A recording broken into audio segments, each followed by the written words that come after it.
to the All-Purpose Pod for an all-purpose life, wherever you are and however you're listening to They Call Me Mr. U in the Inspiration Station. Thanks again for making us part of your week. We're so glad to be back with you again. Hope you've been enjoying the episodes recently. There's so much content, so many really good episodes. Even before we start going to the shorts, so many awesome episodes out there. Please check them out. You can find us on the audio side, Spotify, Amazon Music, iHeartRadio, Pandora, and of course, Apple Podcasts, where you can follow our show and subscribe to us. We appreciate that. Can't say enough about that. On our YouTube channel side, at They Call Me Mr. U, you can find all of our episodes for the past year plus or so. When we switched to audio, switch to video, so you can find our work there. Wherever you find us, even on social media, on the simulcast, just let us know how you enjoy what you're seeing and hearing. It means a lot to us. Keeps us on our toes and making sure we're heading in the right direction, talking about relevant stuff that matters to you. This is a funny topic, but I laugh because I think it's funny to me anyways. But there's an old show. I'm about to date myself real big right now. But there's a show called The Land of the Lost. I ain't gonna tell you what the year was. I'll let you go and dig it up in Google. Google it. Google The Land of the Lost. When you see it, you're gonna laugh like, this was TV? This was children's television. It was it was what it was back then. I couldn't dare watch it now, but it was what it was back then. But during this TV show for children, The Land of the Lost, there were these extraterrestrial creatures who would kind of have this war against the humans, and they were called the humans, but by a term called the surface dwellers. The term was considered derogatory. It wasn't a term of endearment. It wasn't a compliment, but they were called the surface dwellers. And I don't know why I even thought about that, but it just made sense based on the context of this episode today. But what is a surface dweller, actually? If you define it, it's not very endearing there either. Here's the actual official definition. It's a fake or shallow person, someone concerned with their image or material things. They're wanderers. They can't be trusted. They're kind of flighty. Or it's even a term for a business owner not committed to building a business, which I thought was very, very strange. I never saw that definition before. But a business owner not committed to building a business. They're considered a surface dweller. Wow. Okay. Well, I think we should beware of the surface dwellers in our life. I know that we sometimes we fancy ourselves as being deep. We fancy ourselves as being people who have accomplished some things, and we feel like we have risen above certain areas or certain stations in life. I'm going to let you deal with that one on your own. But we should beware of the surface dwellers. Now, you can't beware of something that we can't recognize. So we're going to get into that a little bit about what that means, what it looks like, and have you kind of begin to start addressing that in your own individual places and spaces, okay? So,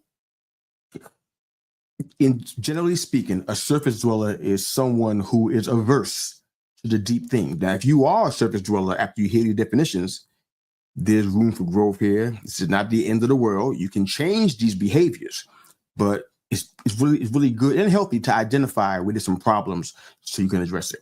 But surface dwellers, generally speaking, are averse to the deep things in life. But even worse than that, when I say deep things, I mean disciplines, standards, morals, the willingness to adjust to change and grow personally, emotionally, spiritually, those kind of things. But even worse than that, they're not only averse to the deep things, but they're also averse to you. If you're friends with them, if you're associated or connected with them, they're averse to you doing it as well. So they don't just hold themselves back, they hold you back as well. So agreement with them usually means you won't be permitted or encouraged to do those things, either those deep things in life that we need to grow ourselves. If you ever ask yourself why you don't seem to be able to get into areas that require deeper disciplines, earlier prayer times, perhaps, extensive reading time, personal development of any sort, or even areas of fasting, you might be being influenced by a surface dweller. It's a possibility. Even if you are that surface dweller, that could be the reason why you're not able to get to these levels of deeper disciplines, of earlier prayer times, fasting, personal development of any sort, reading more self-help, business books, books on life skills, that kind of thing. You could be being influenced by a surface dweller. What is the thing that lingers at the surface of your life that isn't worth anything, but we overvalue it? I'm asking that for a reason. I'm talking to everybody in the back. I don't want you to miss me in this situation. What's the thing that lingers at the surface of our life that isn't worth anything, but we overvalue it? I encourage you to write that question down and think about that one, because that one is a gut buster. It has the potential to literally change your life. In the world of metallurgy, there is a process where gold and silver is refined. And even the Bible talks about it. And I love some of the ways that it breaks it down. Check this out. It's in the book of Proverbs. This is the 25th chapter, the 4th verse. Proverbs 25:4. And it says, remove the dross from the silver, and it becomes a vessel for a silversmith to come forth. It becomes a vessel that is fit to be smithed, so to speak. What is dross? D-R-O-S-S. It's something regarded as rubbish.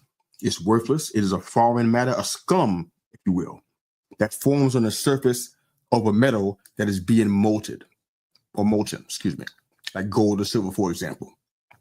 If you ever seen the process, if you watch shows like How It's Made, which is one of my favorite shows in the world, How It's Made, I love it. But if you watch shows, or even if you can find YouTube videos on how they do silversmithing and goldsmithing and how that process is done, in short, the metal is exposed to intense heat. And because of the level of heat that the metal is exposed to, all of the impurities will rise to the top. Man, tell me that don't preach. That preaches. When the metal is heat to such a level, because of the intensity of the heat, all the impurities that were hiding in that metal will rise to the top, and that will be dross, and it will be cleaned off or skimmed so that all that's left is the pure gold, the pure silver. Back when I was in New York, I used to sell jewelry on the streets back in the day. Long story. Talk about it on several podcast episodes. You can find it. It's out there. But sometimes we would have our hands on jewelry that was not authentic. It wasn't 24 karat gold. It might have been stamped that way. It might have been stamped as 10 karat sterling silver or 1095, but it was not actually authentic silver and gold. It had dross in it, and they were selling to people as pure, which was devious, and it was really messed up.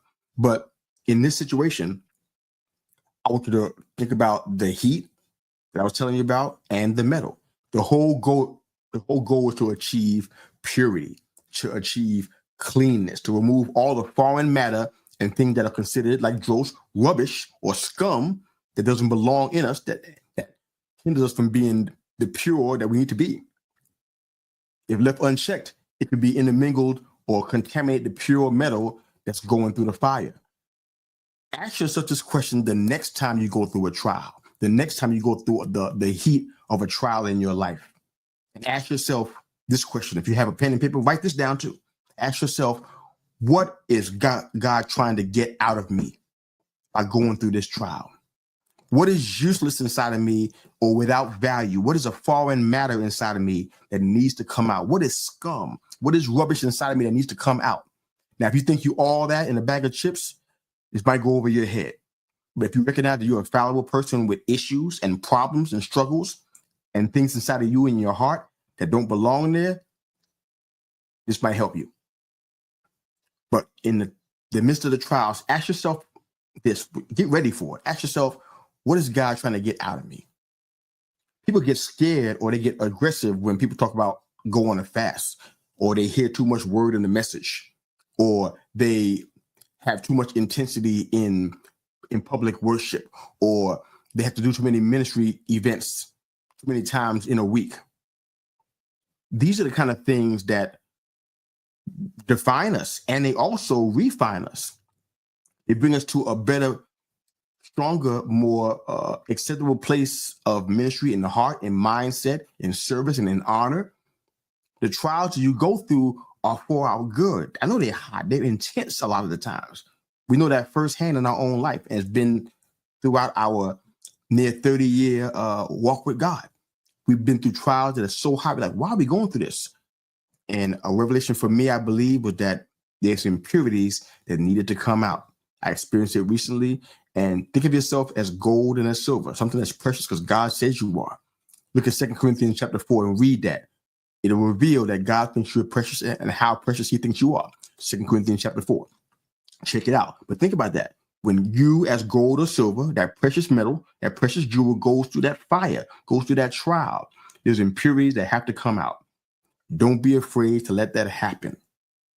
Because the more intense the heat that you endure, the greater level of impurity to come out of you so that you can be pure before God and valuable before God.